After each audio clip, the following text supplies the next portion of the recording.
share with you is what I believe coaching can do for you. And I'm going to use one of my absolutely favorite quotes by Maya Angelou. She said, "Do the best that you can until you know better. When you know better, do better." And the reason why I love this quote so much is because I think that's really what the coaching process facilitates. In other words, it facilitates aha moments.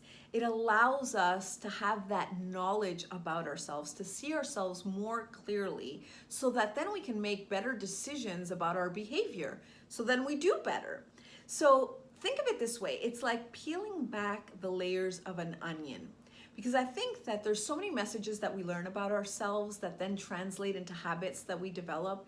And some of those habits are not serving the life that we want to create or the best version of who we want to be.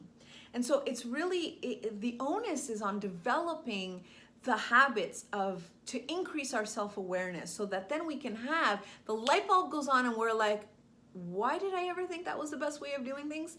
I should be doing it this way.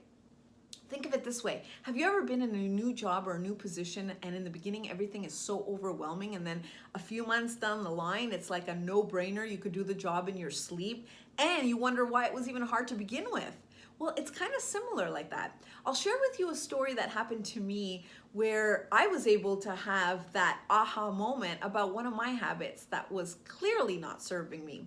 This was, I was leading a workshop with a group of participants, and one of the participants would see me after class every time collecting my things and struggling to get to the car because I was carrying so much stuff. And every single time he would ask me, "Do you need help?" And every single time I would turn him down.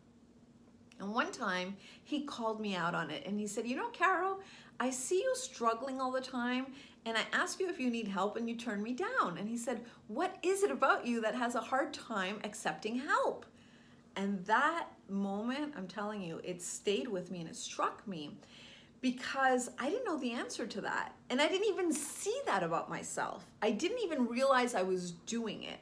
And that's what I mean about we have behaviors that we do on autopilot. And when he said that to me, it was like, And as a coach, then obviously the next place I go to is, how else might that be showing up in my life? Where else might I be doing this? And then I started realizing I also do this at home. I do this with my friends. I do this in my family. I do this a lot. Why am I not letting people help me? And that was a huge aha moment for me, where I started seeing that, yeah, once upon a time, I learned that I needed to be self-reliant and independent. And so I stopped asking for help and felt like, no, it's not a good idea to rely on other people. And clearly that's not working for me, right? So that's what coaching can do. It can allow us to have those aha moments, so we take a look at ourselves more clearly and develop the habits that will serve us.